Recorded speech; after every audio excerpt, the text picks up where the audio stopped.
Yo guys, welcome back to another video on our channel, and today I'm going to show you guys a new pile-up spot in Black Ops 7 Zombies where you guys can farm your weapon levels, player levels, and your weapon camos nice and easily without having to do too much. And there's two ways that we can actually do this, guys. So we can come to select match, and we can either go standard, play solo, and come on to Ashes of the Damned, or what we can actually do is come on to directed, play solo, and go on to Ashes of the Damned. And the only reason I might recommend this over the other method is simply because you're not going to get as many zombies spawn in, and they're not going to get more powerful. But it's going to be very easy to farm the zombies, therefore you can have pack 3 legendary rarity, and the zombies that you're facing are anywhere from round 10 to round 15 zombies, so they're not going to be that strong. So I'm just going to load into a game of standard, but just note that you can do this in directed as well if you want to, and then you can just cap it at whatever round you want to cap it at to make it as easy for you as possible. Okay guys, so now you're in game. If you want to turn the rampage inducer on, you can do that, or you can just come back and do the rampage inducer once we've finally set up the spot. It is entirely up to you. I'm just going to leave it off while we get into the spot, simply because I haven't got to worry about as many zombies spawning in. And it just makes it a little bit easier to get through the first few steps of this game. And of course, guys, if you're playing on directed mode, the further you get through the Easter egg steps, the higher the round cap is going to go. So at the very beginning of the game, you'll see you're on a round cap of 3.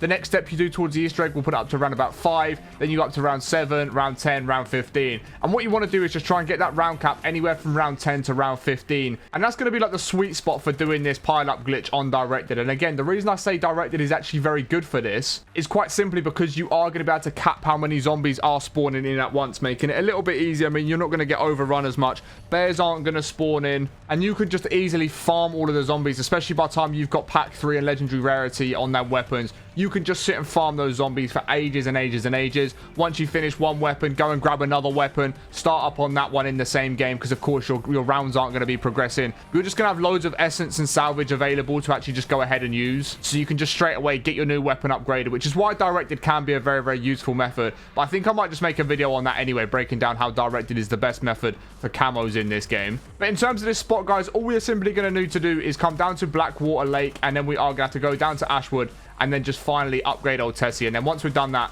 we can just jump into the spot. Of course, we're upgrading Old Tessie so we can pack-a-punch. We want to have the pack-a-punch machine right next to us at all times, making it as easy as we possibly can to keep upgrading the weapon that we need. Of course, I'm using this brand new Cogot 7. I've got no idea what this is like in zombies. This is literally my first time using it in zombies, multiplayer, or anything. So we'll just sit and farm a couple more zombies. We'll get the power turned on, and we'll drive all the way down to Ashwood.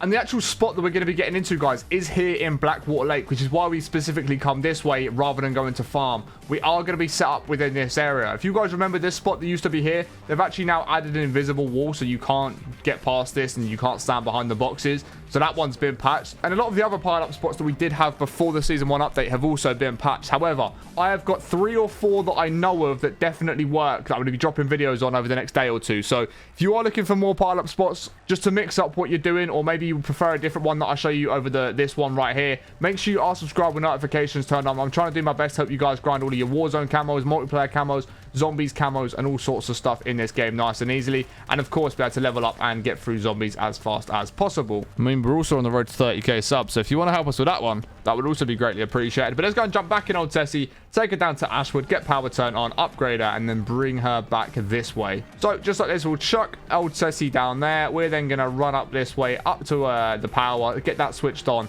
And like I said, even if you're on directed mode, you still want to be following all of these steps. You want to try and get the Easter egg as far along as you possibly can, so that your round cap, as I mentioned before, is at around about round 10 or above. Anywhere between round 10 and round 15 is going to be the sweet spot. The only reason I don't prefer directed mode to standard is quite simply because you actually have to do a lot more setting up in directed to get to that higher round cap. But the benefit of that is, as I mentioned before, where you're just going to be farming zombies, you're going to have so much salvage and essence, and your round is never going to get any higher. So as soon as you finish one weapon, you can just go on to the next one in the same game, go back to the same spot and keep leveling it up, and then just keep getting your camos with that one, keep farming your XP and things like that. It's a really, really good method for camos and stuff, because of course then you can just save and quit, load back into the same game, keep using the same lobby over and over and over again, spin the box till you get a new gun. That is the great thing about directed. It means once you've set it up, you have never got to really set it up again, because your round isn't going to get any higher, the game's not going to get any harder. So it really is just a lobby or a save that you can stay in for such a long time. Whereas with this, you're going to get to a certain round, like round 30, round 40, round 50,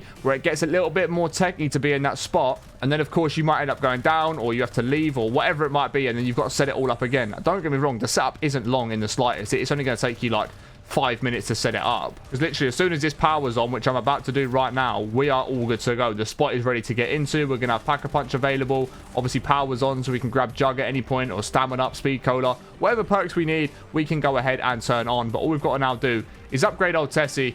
And then once that's done, we can go ahead and jump into the spot. Like I said, we are going to be going back towards Blackwater, where we were before and where that other spot was. But of course, it is a new spot. It's not going to be that spot that we just have seen is patched. So back in old Tessie, we're on round 6 right now. Like I said, at this point, if you want to go and turn Rampage and Juicer on, you can do. Go back to the main spawn area. Just go and flick it on, and then you'll have Rampage and Juicer on. And you get more zombie spawns, and they're going to spawn in faster as well. So can make the spot a little bit more useful. But if you want a bit more of a chill grind where you haven't got to pay as much attention, just go ahead and leave Rampage and Juicer off.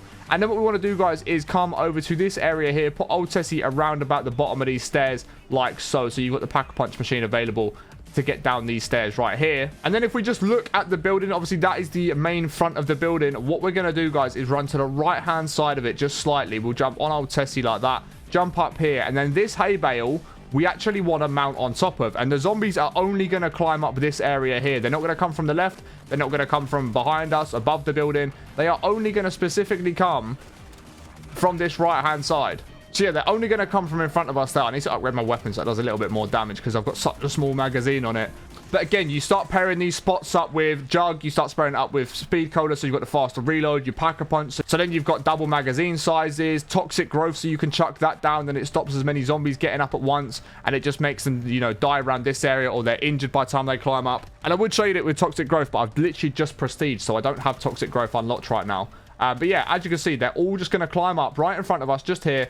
Not going to do too much damage. They're not going to climb up to the left, which is great. They're only going to specifically route through this one area. And you can see how easy it is for me just to farm the critical kills on these zombies. Again, we can just do this. And again, that's why I said on directive mode, it's really good, because when you get to like round 10, round 15, you're not going to have too many zombies spawn in that it becomes too chaotic. And of course, you're going to be able to get your Pack-a-Punch up to Pack-a-Punch 3, Legendary Rarity, and do insane damage to what the zombies' health is. But in terms of the standard mode, as you've seen, it took me about maybe 5 minutes to get it set up. It's a really, really good spot. And again, though, on standard, the thing you do need to be wary of is the fact that the bear is going to spawn in at some point. You are going to have to take out Xerxer at some point, which, you know, isn't too bad. You can just move yourself from this spot. It's very, very easy to get done. And one other thing I would recommend, so yeah, running out of ammo. You've got ammo right here. It's literally going to take you 3 seconds to go and grab ammo. You can jump straight back across. We've obviously got Speed Cola above us. One thing I would say is try and stand to like the left-hand side of this. So if any zombies do get up and it gets a little bit too chaotic, you can still jump down. Whereas if you put yourself in that corner, like if I was in that corner just then, they'd have just surrounded me. I would never have got out, and I'd have just gone down in the corner. So if you do just stand on that left-hand side where I just was a moment ago, like in this left-sided corner, that is going to help you as much as you possibly can have, because then, like I said, you can jump out at any point if you need to. You can go to the left-hand side, and it means the zombies aren't going to be doing as much damage. So now if I Pack-a-Punch, we should be all right to get back in that spot now. So we can Pack-a-Punch it. We've now got 60 bullets, which is the problem we had at the start. We just didn't have enough bullets. And then we can just sit, farm all these critical kills just like so, or any other camos that you might need to do, guys, whether it's launchers, melees, whatever it is just another new pile-up glitch that is going to make Black Ops 7 zombies super, super easy to farm. Like I said, I've also got another 2 or 3 spots that also work as far as I'm aware as of right now. So I will be covering those in some other videos coming out over today and tomorrow. So if you're seeing this one and you're enjoying this spot, or you might not be enjoying it as much as maybe you thought you'd enjoy it, I will be dropping some other little spots on this game. Again, they will work in directive mode and standard, so you can use them in both depending on what you want to do. But like I said, guys, this spot is just very, very easy to get set up. It's going to take you 5 minutes to set it up. All you've got to do is sit in this corner. You've then, of course, got ammo right next to the spot as well, which is great. It means you shouldn't ever really run out of ammo. You've got a nice escape route. The zombies are going to just pile through one area. They're not going to come through multiple sides or multiple angles, making it a little bit more difficult like some of the other spots. So it is a super, super easy spot to set up, run, and just sit in and just farm your critical kills or whatever other kills it is that you do need. Again, like I said, by the time you start pairing this up with Jug, Speed Cola, you could use your Toxic Growth and stuff like that. You get your perks together. This is a really, really nice spot to be sat in. Because, of course, you can reload your weapon super fast. The zombies aren't going to do much damage because you've got Jug. You can have free-plate vests. And there we go. Already got 100 critical kills for the brand new weapon in Black Ops 7, which is great. Obviously, the gun's just come out in the new season. Already got 100 crits on it, which is absolutely lovely. We're getting that close to Mastery Camo. So, again, let me just go and grab Speed Cola, and you'll see what I mean by Speed Cola is going to help with that reload speed. We can grab that. We can then jump back out this window straight into the spot. So now, of course, we've got the faster reload. Speed cola is really going to help us out. You've also got a weapon upgrade in there as well, guys, if you need it. So at any point you want to upgrade your weapon, you can upgrade your rarity like that. We can go there, bang, upgrade weapon rarity. So everything you really need, you've got. You've got your pack-a-punch machine, you've got weapon rarity upgrade, which is great. And then, of course, if at any point you want to go and grab some perks, just jump in old Tessie, go and grab them, come back to the spot and carry on farming. But as you can see, now we've started getting a bit of upgrades on the weapons. They just really don't have a chance to just jump up and do any sort of damage. The Ravengers are slightly annoying because they do seem to get under your aim sometimes. But any zombies that jump up, we'll just take care of real quick. And then we can get back to the actual original farm. So Speed Cola, there we go. Like, as you can see, now that we've got Speed Cola, we've got the upgraded weapon rarity. Even if a couple of them get up and it looks like it's going to get a little bit technical, it doesn't. It's really not that bad. It's quite easy to take care of. And then we can just go back to farming our critical kills. And also, if you're really going for your critical kills, get yourself Deadshot Daiquiri. You can start locking onto heads, making the headshots and the critical kills much easier to get, guys. So that is absolutely amazing. That's going to be really, really helpful. But yeah, guys, that's where I'm going to end today's video. If you have enjoyed it, be sure to smash a thumbs up. If you are going to try to spot out for yourself, and let me know how you find it in the comments below. And like I said, make sure you are subscribed with notifications turned on, because I'm already to 30k subs. And I'll also be posting a lot more pile-up spots as well, guys. So make sure you are subscribed with notifications turned on. I appreciate you watching all the way to the end. I hope you have an amazing rest of your day. Go and enjoy the pile-up glitch whilst it is still here before they do end up patching this one as well. But yeah, thank you guys for watching all the way to the end of today's video. I appreciate you guys so much, and I will catch you in the next one in a bit. Peace.